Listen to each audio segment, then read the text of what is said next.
এখন ওরা আমাদের থেকে মদের বোতল ছুড়লো, দুপুর থেকে করছে, নোংরা কাঁচা কাঁচা খিস্তি দিচ্ছে, বারবার গাড়ি নিয়ে এসে ঘুরছে, এখন মদ ছুটছে আমাদের গায়ে। সূত্রপাত ওরা আমাদেরকে গালাগাল দিচ্ছে, এটাই ওদের সূত্রপাত। আমাদেরকে বসে থাকতে দেবে না, এখানে ক্যাম্পে বসে থাকতে দেবে না। ওরা চাইছে আমরা একাই থাকবো, আমরা আমাদের মতো করে ভোট করবো, কাউকে কাউকে আমরা ঘুরিয়েও দিচ্ছে, ভোট হয়ে গেছে চলে যাক। আমাদের ক্যান্ডিডেটকে আমরা ডাকতে বাধ্য হলাম। বনানী চ্যাটার্জি ওনার ওন্না টোন্না টেনে জামা কাপড় টেনে খুলে দেওয়ার কথা।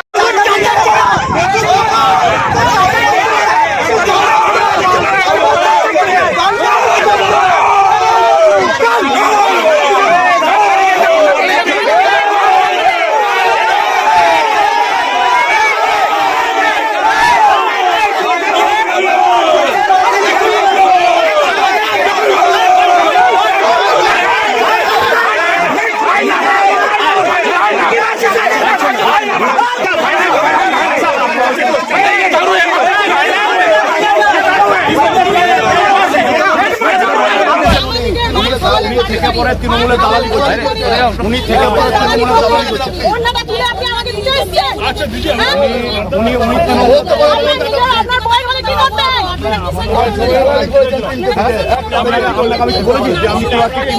আপনাকে বলেছি আপনি মুভ করুন বলেছি।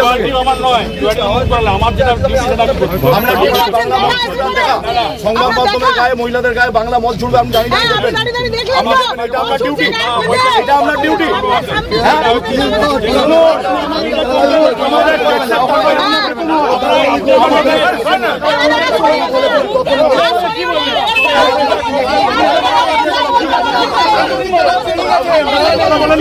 আপনার সাথে কি আমি কথা বলি,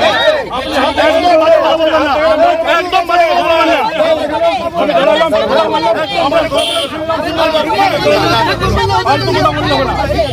আপনি কমপ্লেন করছেন,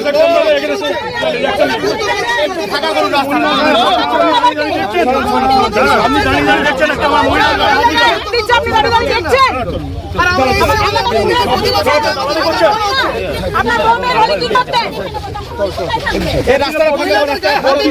তৃণমূলের পতাকা পড়লেন, আপনি তৃণমূলের পতাকা পড়ুন।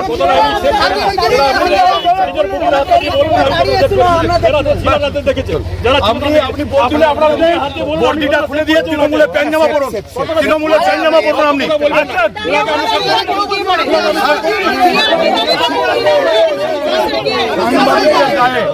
সাংবাদিকের গায়ে বাংলা মদ যাচ্ছে।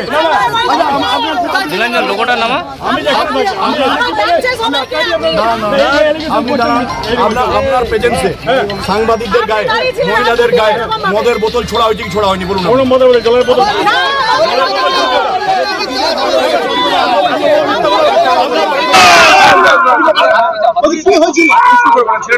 দেখুন, আমাদের একটি ছেলে জল খাচ্ছিল, সেখানে ক্যান্ডিডেট এসে কিন্তু তাকে ডাইরেক্ট বুকে মারে, আঘাত করে এবং বলে যে মদ খাচ্ছে।